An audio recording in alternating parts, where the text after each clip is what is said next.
Dans cette vidéo, je vais vous révéler 3 conseils pour développer votre charisme et notamment cultiver le côté mystérieux du charisme. Si vous avez l'habitude de me suivre, vous savez qu'on travaille ensemble tous les éléments qui vont composer le charisme pour avoir un effet global très charismatique. Alors aujourd'hui, on parle du mystère puisqu'une personne charismatique, en fait, elle va susciter de l'intérêt, on va se poser des questions, on va avoir envie d'en savoir plus. Cette personne va en même temps rayonner et en même temps, il y a un côté mystérieux, presque mystique.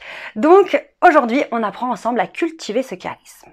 Avant de vous révéler mon premier conseil, je vous rappelle que vous avez accès à ma formation 100% gratuite Super Communicant. Il suffit de cliquer sous cette vidéo, vous avez un lien, vous vous inscrivez, c'est gratuit et je vous donne mes meilleurs conseils 21 jours pour devenir un super communicant. Et je vous assure qu'en voyant les retours que j'ai des personnes qui se sont inscrites, waouh, c'est vraiment, je réalise à quel point c'est des pépites que je vous ai mis là-dedans. Donc foncez, inscrivez-vous tout de suite, cliquez sur le lien en bas de cette vidéo. Alors attention, premier conseil. Premier conseil pour cultiver ce mystère dans votre charisme, c'est de bien doser votre mystère. Ne tombez pas dans le piège de l'arrogance et de la distance. Une personne charismatique, ce n'est pas une personne qui va être arrogante, condescendante, hautaine, sous prétexte qu'elle est charismatique. Si on se distance trop des autres, que se passe-t-il? On coupe la connexion aux autres.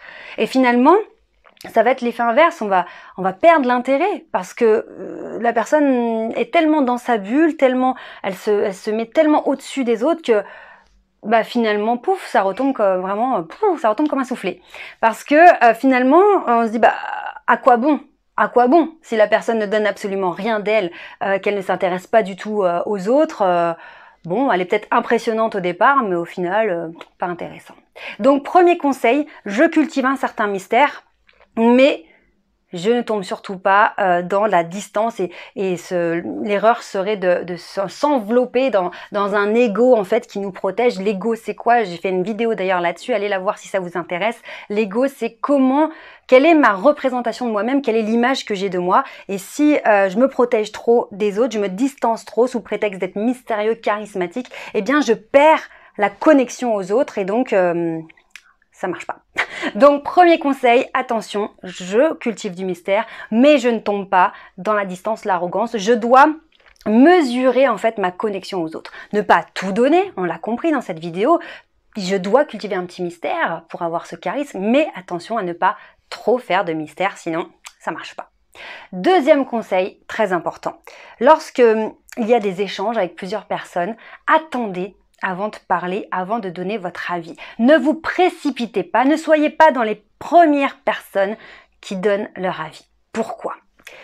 Au moment où il y a des échanges, etc., Pierre, Paul, Jacques, ils vont dire leurs avis, ils vont donner leur opinion, et à un moment donné, si vous vous attendez, eh bien l'énergie comme ça, ça montait, et d'un coup on va dire tiens, lui ou elle n'a pas donné son avis. Et donc vous allez susciter de l'intérêt, puisque finalement, les personnes qui se sont exprimées rapidement, etc., on les a entendues plus ou moins, écoutées d'ailleurs, mais ça devient intriguant. Encore une fois, on cultive un petit peu le mystère. Tiens, mais pourquoi il n'a pas encore dit son opinion? Tiens, qu'est-ce que t'en penses? Et donc finalement, on va pouvoir s'exprimer au moment où tout le monde sera attentif.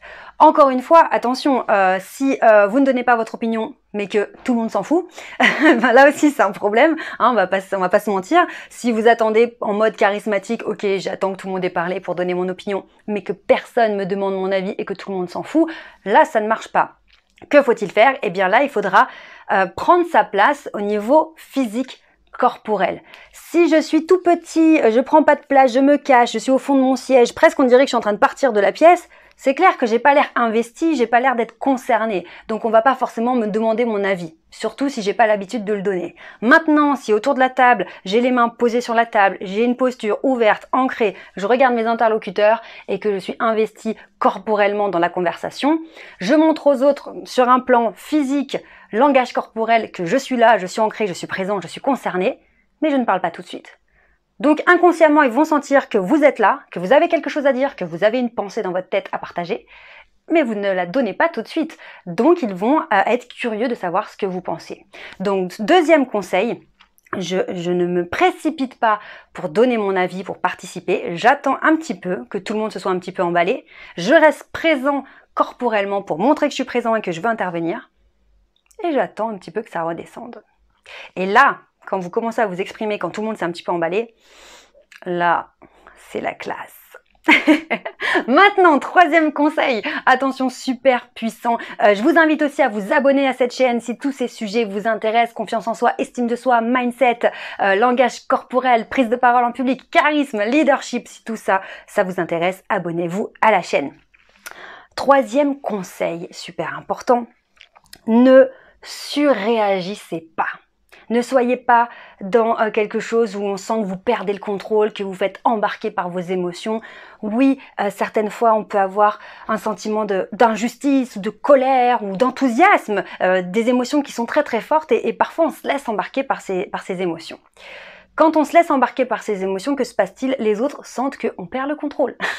Et si on perd le contrôle, c'est que quelque part, on n'est pas maître à bord, on n'est pas le capitaine de notre propre navire. Et donc finalement, on peut envoyer une image d'une personne qui est influençable ou qui va perdre ses moyens facilement, puisqu'elle ne se gère pas elle-même. On peut se demander, en cas de situation compliquée, en cas de forte pression, est-ce que la personne saura se doser, se maîtriser, garder son sang-froid, puisque lorsqu'elle interagit, à chaque fois, ça part dans tous les sens. Et ça, c'est une vraie réflexion, parce que les gens se projettent à chaque fois en disant, voilà, là on a besoin de quelqu'un qui a un tel profil, on a besoin de quelqu'un qui a les épaules solides, on a besoin de quelqu'un qui a du sang-froid. On va pas choisir des personnes, on va pas faire confiance à des personnes qui ont l'air de perdre le contrôle pour des détails. Donc l'idée, c'est que vraiment, dans ce troisième conseil, c'est de prendre conscience que pour avoir une image charismatique, dans ce côté un peu mystérieux, c'est se dire, waouh, la personne waouh, elle, je sais pas trop ce qu'elle pense, ou alors si, mais à quel niveau, puisqu'elle elle se gère. Peut-être que la personne est super en colère, peut-être que la personne est super enthousiaste, peut-être qu'à l'intérieur, surtout si vous êtes hypersensible, ça part dans tous les sens à l'intérieur, mais vous savez le communiquer avec dosage. Et là, ça change tout. Parce que en communiquant avec ce côté dosé, sang-froid, maîtrisé, ça ne veut pas dire qu'on va perdre de la spontanéité ni la connexion à l'autre, hein, évidemment. Ça ne veut pas dire qu'on va toujours être sérieux, etc. Mais ça veut dire que je sais gérer mon énergie et mes émotions. Et ça, c'est hyper puissant. Parce qu'une personne charismatique, c'est une personne aussi qui sait se doser. Pensez au film, quand vous avez un méchant, ou le leader d'un groupe. Le mec a un sang-froid incroyable, ou le héros du film. Le mec a toujours un sang-froid incroyable. Et c'est ça aussi qui fait sa force. Alors évidemment, par moments, on verra sa vulnérabilité, et c'est ça aussi qui lui donne ce charisme, c'est qu'on sent qu'il est fort, il a un sang-froid incroyable, il a du recul sur les choses, mais en même temps, c'est un être humain, il est vulnérable. Donc vous voyez, là je suis en train de déborder, on en fera une autre vidéo, mais c'est vraiment important de comprendre que savoir gérer ses émotions et ne pas être dans comment dire, ne pas être en train de surréagir à chaque fois, c'est ça qui va faire aussi une grande différence. Donc on reprend. Première chose, ne tombez pas dans l'arrogance. Ce n'est pas parce que vous voulez être charismatique que vous devez devenir arrogant. Pas du tout. Deuxième chose, attendez avant de parler. Ne vous précipitez pas. Donc, pas d'arrogance, pas de précipitation. Et troisième chose, ne surréagissez pas. Ok, pas de surréaction.